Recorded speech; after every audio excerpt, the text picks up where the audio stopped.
What's good, everybody? It's your boy Anonymous, the author, aka Anonymous Rap Guy, and I am back with another reaction video, man. Today we have SCP-978 Desire Camera, little SCP animation. I got a request from a YouTube user to get another SCP video out, but I had already seen the video. I've really been slacking on these reaction videos, especially because I've still been watching them in my personal life. So it's just like the difference of cutting on a camera and actually like recording it and having commentary from other than me just sitting somewhere and watching it. And usually like I'm on the toilet or something, watching the videos. Yeah, and that can get pretty intense. But anyway, man, please click like, please click subscribe, leave a little comment, let me know what kind of content you see. But first, let's jump into the intro and then we'll get into the video. Lego. The author.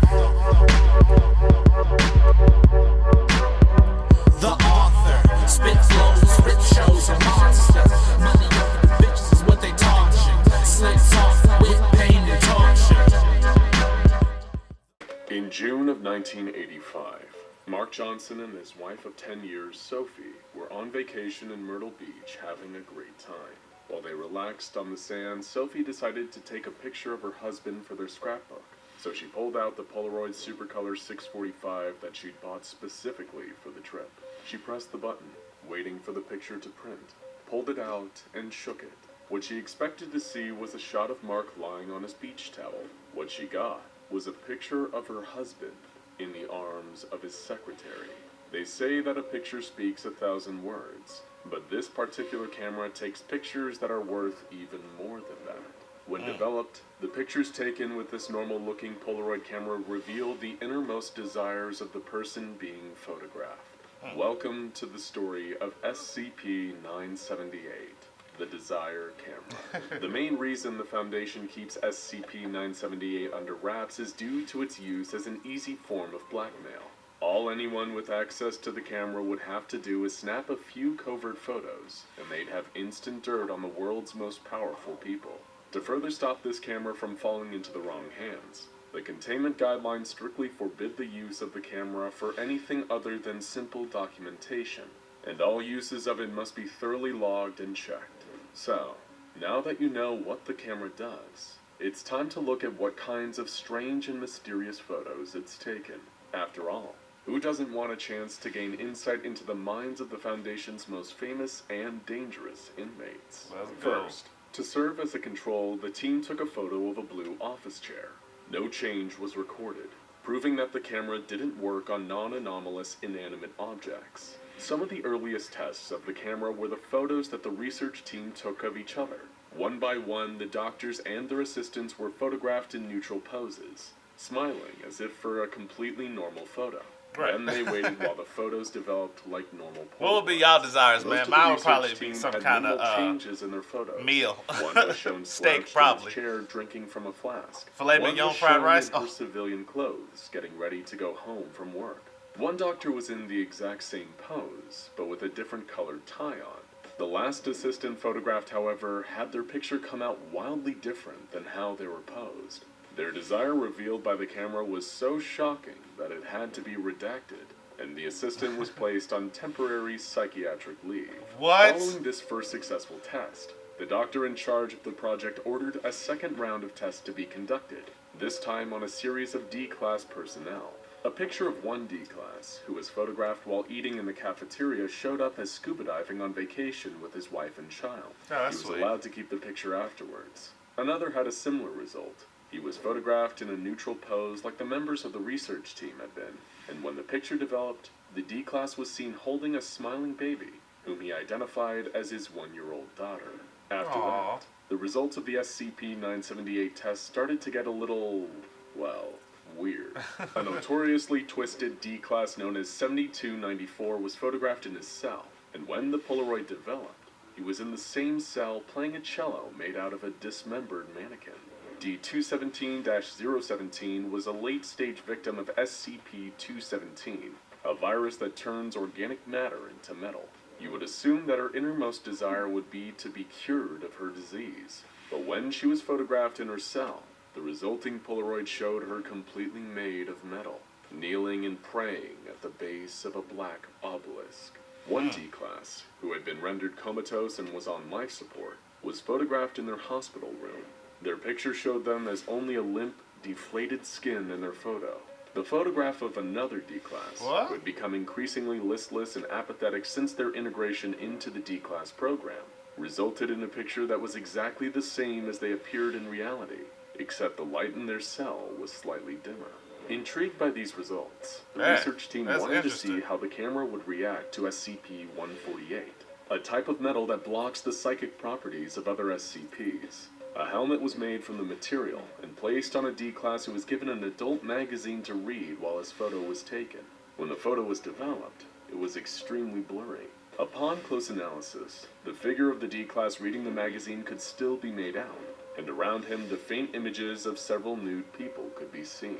The research team wanted to see if the results were the same when the camera was used on animals. Photos of the lab mice and rabbits showed them eating or mating in their respective Polaroids. A zebra finch was shown escaping its cage, while a guard dog and its handler were shown playing fetch in the park.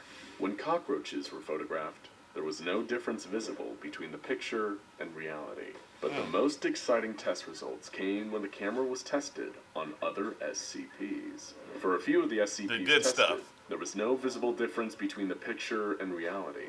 This was the case for SCP-173, the Sculpture, SCP-343, nicknamed God, SCP-014, an immortal man who is, over time, being turned into concrete, and SCP-063, the world's best toothbrush.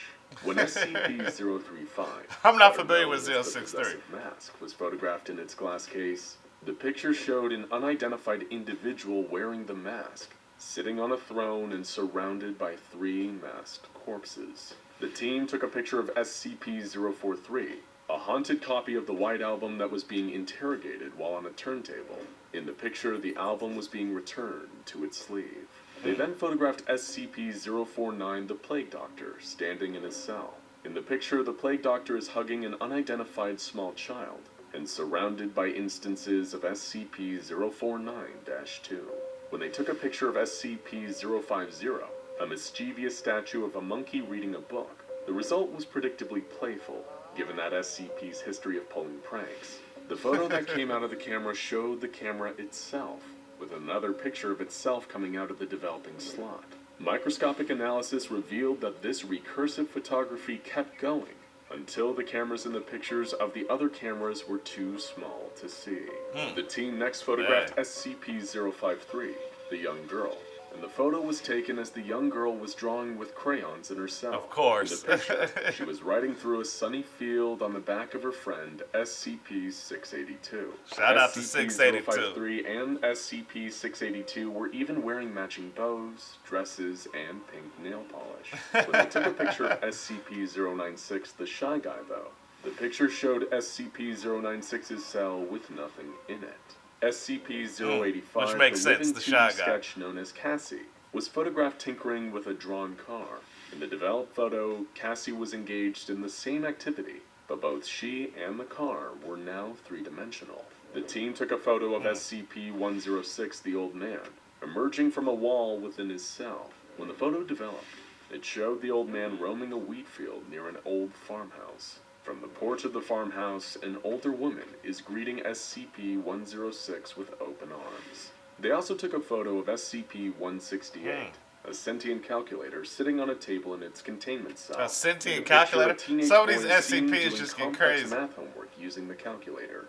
Next to him on the table are thick textbooks with titles like Complicated Math, Difficult Math, and Math You Need Your Calculator For. A photo of SCP-261, a vending machine that dispenses snack products from alternate universes, showed the SCP in its usual hallway, almost completely buried in coins. SCP-507, an otherwise normal man who unwillingly teleports between dimensions, was photographed while eating in the cafeteria. The developed picture showed him dressed as a Foundation researcher, talking to other researchers. When SCP-682 was photographed, floating in its containment tank, the resulting picture showed the SCP surrounded by the corpses of all of the Foundation staff and mauling the person who had taken the photo. A researcher's note accompanying this photo reads, "Well, that was predictable." Yes, it was. Just for the fun of it, the team Shout out also to the tested the narrator. camera's effects on a few other Foundation personnel. They took a photo of Dr. Bright while he was arguing with Dr. Clef. The picture that came out showed a tombstone engraved with the words, Jack Bright, resting at last. The team also took a photo of Dr. Clef as he stormed out in a huff following the argument. Given that Clef's face cannot be photographed, they were curious as to what the results would be. The picture showed little difference compared to reality, save for the fact that Clef's head was replaced by an image of a hand making a rude gesture. Upon closer examination of the photo, the team also realized that there was a young girl in the background who, strangely, had cloven hooves instead of feet. A young SCP-166, perhaps. The team then took a photo of Dr. Fisher holding his pet hamster. Contrary to expectations, the picture revealed not Dr. Fisher's desires, but the hamster's, showing the hamster sleeping peacefully in its cage, with Dr. Fisher nowhere to be seen. As you can see from these test logs, the effects of the camera are, well, inconsistent, with some photos showing very immediate, simple whims, and others showing the subject's deepest and most secret desires. While the researchers working with SCP-978 seemed like they had a lot of fun getting to peek into the minds of all their coworkers and test subjects, there's no telling what kind of pandemonium could be unleashed if someone on the outside ever got a chance to use it. Thankfully, the camera, which has been classified as safe for obvious reasons, is kept securely in security locker HJ12 at Site-17, which means none of us have to worry about our own pictures taken by the Desire camera leaking out. But if someone did get the camera out and took your picture, what do you think they'd see? Now go check out SCP-001, which is the real 001, and SCP-0... Yo, man, that was dope. I really like that. That was a cute little video. The narrator's voice just creeps me out.